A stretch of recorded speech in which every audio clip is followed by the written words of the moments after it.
Tunaendelea na sehemu ya pili ndani ya simulizi yetu ya siri ambayo yenye kumwelezea Neema aliyeweza kumkaribisha mdogo wake aitwaye Anita kutoka pande wa mbali ndani ya familia yao. Sehemu ya pili inaelezea kuhusu picha na mimba isiyotarajiwa. Nilizani usaliti ndiyo maumivu makubwa yaliyoweza kupitiliza, lakini sikujua bado sikuwa nimeona chochote. Picha ile haikutumwa kwa bahati mbaya.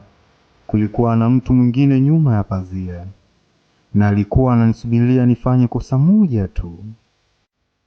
Baada ya ile picha sikulala kabisa. Daniel alijaribu kugonga mlango wangu usiku ule. Neema, tafadhali tusikilizane. Lakini sikufungua. Asubuhi yake Anita hakuonekana nyumbani. Chumba chake kilikuwa wazi. Baadhi ya nguo zake hazikuwepo. Daniel alidai, Neema, ilikuwa kosa. Ilianza kama utani tu. Utani?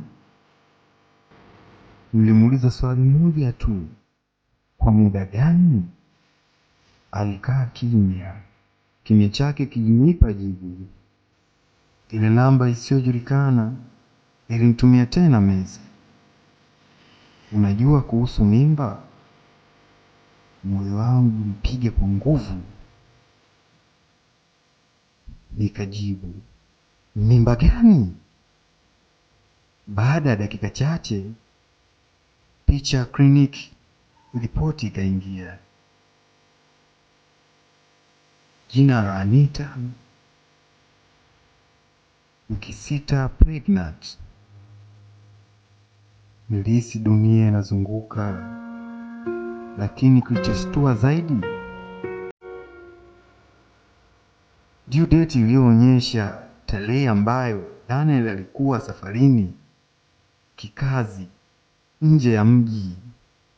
Nilikaa kimya nikihesabu miezi. Kitu hakikukaa sawa.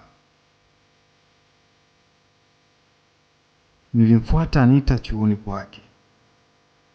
Aliponiona uso wake ulipauka.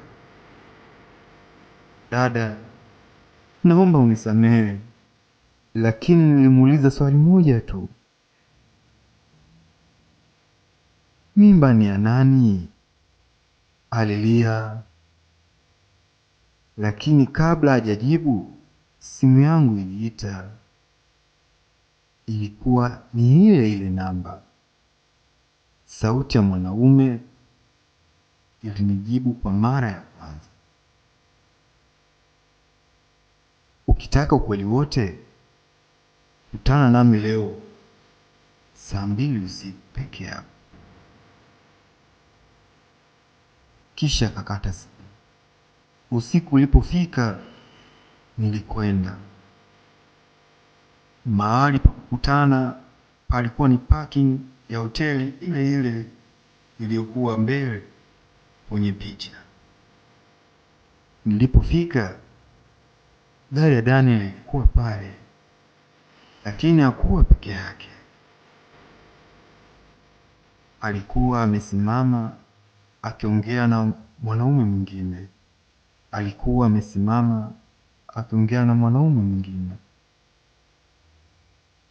Na nilipomkaribia vizuri, nilimtambua. Neema ajikuta akizidi kuingia katika dimbwi la mawazo kwa kukuta kumbe ile mimba ambayo aliweza kubeba Anita ina siri ndani yake, kwamba kicheki miezi aliyoweza kusafiri Daniel ndipo mimba iliweza kupatikanika, lakini kwa kuonyesha ndani ya kile cheti alichoweza kutumiwa na rafiki yake Daniel. Pia kishangaa zaidi, iweje rafiki yake Daniel kuweza kuingilia ishu hii kuhusu hiyo mimba? Je, kuna siri gani kubwa iliweza kujificha ndani ya story hii?